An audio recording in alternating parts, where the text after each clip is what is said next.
Bismillahirrahmanirrahim. Assalamualaikum warahmatullahi wabarakatuh. Perkenalkan, nama saya Ika Ayu Sintaria Raharja dengan nomor induk mahasiswa 18 10 40 315 dari Program Studi Pendidikan Islam Anak Usia Dini Fakultas Ilmu Tarbiyah dan Keguruan UIN Sunan Kalijaga. Di sini saya akan menjelaskan tentang manajemen sumber daya manusia, kependidikan dan tenaga kependidikan di RA atau Rodatul Afal, yang merupakan tugas dari ujian tengah semester dari mata kuliah manajemen pendidikan di RA.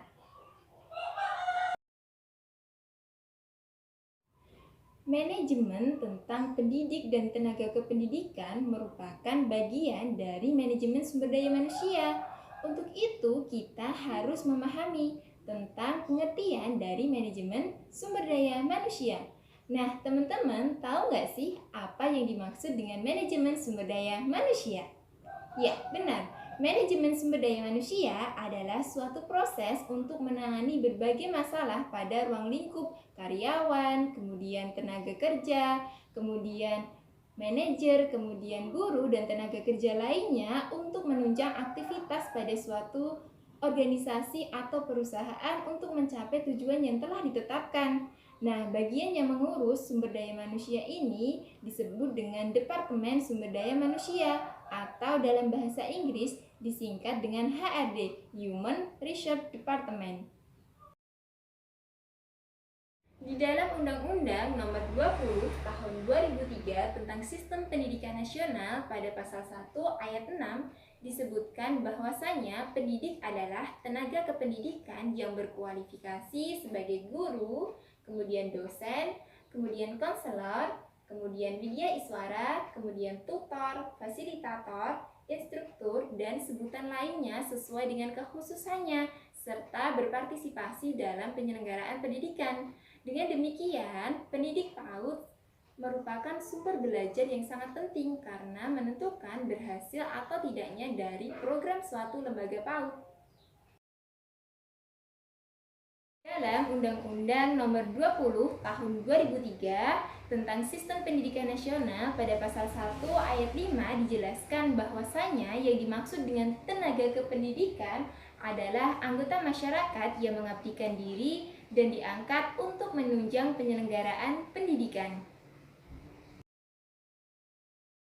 Nah, teman-teman, yang selanjutnya adalah apa sih perbedaan dari pendidik dan tenaga kependidikan?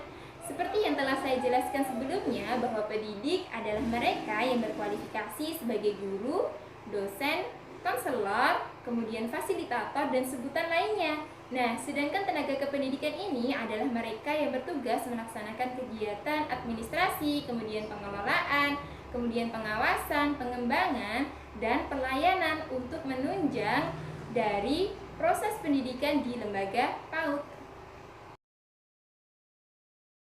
Selanjutnya, menurut Undang-Undang Nomor 14 Tahun 2007, tugas dan fungsi dari tenaga pendidik dan kependidikan adalah sebagai agen pembelajaran untuk meningkatkan mutu pendidikan nasional, kemudian untuk pengembangan ilmu pengetahuan, kemudian untuk pengembangan teknologi, seni, dan mengabdi kepada masyarakat. Nah, yang selanjutnya adalah tujuan dari manajemen tenaga pendidik dan kependidikan. Adapun tujuannya, yang pertama adalah untuk pembangunan pendidikan yang bermutu, kemudian yang kedua yaitu untuk membentuk sumber daya manusia yang handal, kreatif, inovatif, serta berprestasi. Selanjutnya adalah cakupan dari manajemen pendidik dan tenaga kependidikan.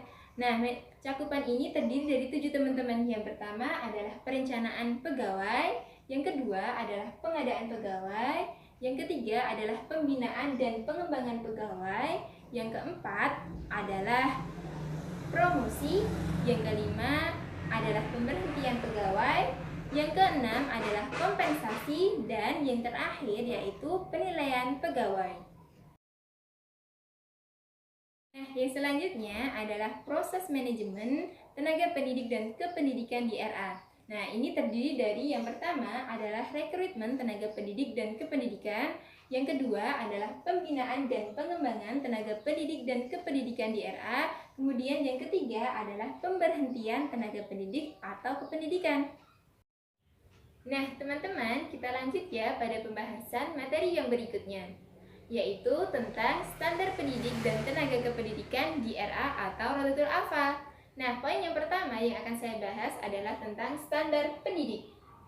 Kompetensi dan kualifikasi guru PAUD didasarkan pada Permendikbud nomor 16 tahun 2007 tentang standar kualifikasi akademik dan kompetensi guru beserta lampirannya. Nah, adapun kualifikasi akademik dari guru PAUD ini adalah yang pertama, merupakan lulusan dari Diploma 4 atau D4 atau Sarjana atau S1 yang diperoleh dari pendidikan anak usia dini atau psikologi yang diperoleh dari program studi yang telah terakreditasi. Nah, bagi guru PAUD yang tidak memenuhi kualifikasi akademik tersebut, maka ia disebut sebagai guru pendamping dan pengasuh. Nah, teman-teman, kita masuk ya ke poin yang kedua, yaitu tentang standar tenaga kependidikan. Untuk membantu anak usia dini mencapai tingkat perkembangan potensinya, maka PAUD harus dikelola dengan sebaik mungkin. Setiap satuan PAUD harus memiliki penanggung jawab yang bertugas untuk melakukan perencanaan, pengelolaan, kemudian melaksanakan suatu kegiatan serta mengawasi program PAUD yang telah dibuat bersama. Nah, tenaga kependidikan ini terdiri dari pengawas atau penilik, kemudian kepala sekolah, dan pengelola. Nah, sedangkan tenaga administrasi dan tenaga kebersihan ini bagaimana teman-teman? Ya, benar. Tenaga administrasi dan tenaga kebersihan ini diatur oleh masing-masing lembaga PAUD. Nah, poin yang selanjutnya yaitu tentang standar tenaga kependidikan di RA, yaitu tentang pengawas atau penilik. Kompetensi dan kualifikasi pengawas atau penilik pendidikan PAUD jalur formal didasarkan pada Permendikbud nomor 12 tahun 2007 tentang standar kepala sekolah atau madrasah beserta lampirannya. Sedangkan untuk kualifikasi dan kompetensi penilik atau pengawas PAUD jalur non formal ini diatur dalam Peraturan Penilik Pendidikan Non Formal. Baik teman-teman, kita lanjut pada pembahasan yang berikutnya, yaitu tentang standar tenaga kependidikan kepala sekolah atau RA pendidikan jalur formal. Nah, kualifikasi dan kompetensi kepala TK atau RA ini didasarkan pada Peraturan Menteri Pendidikan Nasional Republik Indonesia pada nomor 13 tahun 2007 tentang standar kepala sekolah atau madrasah beserta lampirannya. Baik teman-teman, kita lanjut pada pembahasan materi yang berikutnya, yaitu tentang standar tenaga kependidikan pengelola PAUD. Nah, tentunya untuk menjadi seorang pengelola PAUD tentu harus memiliki kualifikasi dan kompetensi yang telah ditentukan. Nah, apa saja sih kualifikasi untuk menjadi seorang pengelola PAUD? Mau tahu teman-teman? Nah, yang pertama adalah minimal memiliki kompetensi dan kualifikasi sebagai guru pendamping. Yang kedua, yaitu berpengalaman sebagai pendidik minimal 2 tahun. Yang ketiga, yaitu lulus dari pelatihan atau kursus atau magang tentang pengelolaan PAUD dari lembaga yang telah terakreditasi. Nah, selain memiliki kompetensi sebagai seorang guru pendamping, pengelola PAUD juga harus memiliki kompetensi. Nah, apa saja sih kompetensi yang harus dimiliki oleh seorang pengelola PAUD? Nah, ada 5 teman-teman. Yang pertama adalah kompetensi kepribadian. Seorang pengelola PAUD harus memiliki minat dan dalam pengabdiannya untuk mengembangkan lembaganya.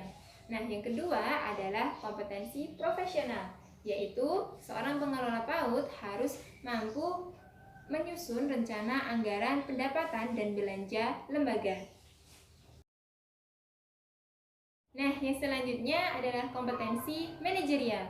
Apa sih itu kompetensi manajerial? Ya, kompetensi manajerial berarti seorang pengelola lembaga PAUD dia harus mampu mengelola dan mengembangkan lembaga PAUD-nya dengan memperhatikan 3P, yaitu perlindungan, pengasuhan, dan pendidikan. Nah, yang selanjutnya adalah kompetensi sosial. Artinya bahwa seorang pengelola lembaga PAUD, dia harus mampu bekerja sama dengan berbagai pihak untuk memajukan lembaganya. Nah, yang terakhir yaitu tentang administrasi PAUD. Seorang pengelola lembaga PAUD tentunya harus memiliki syarat administrasi. Nah, salah satunya adalah minimal memiliki ijazah kelulusan yaitu sekolah menengah atas atau SMA. Kemudian dia jujur, tekun, ulet, bertanggung jawab, dan bersikap sopan santun. Nah, teman-teman, itu tadi pembahasan tentang materi manajemen sumber daya manusia, pendidik, dan tenaga kependidikan di RA. Semoga materi ini bisa memberi manfaat bagi teman-teman semuanya. Terima kasih atas perhatiannya. Wassalamualaikum warahmatullahi wabarakatuh.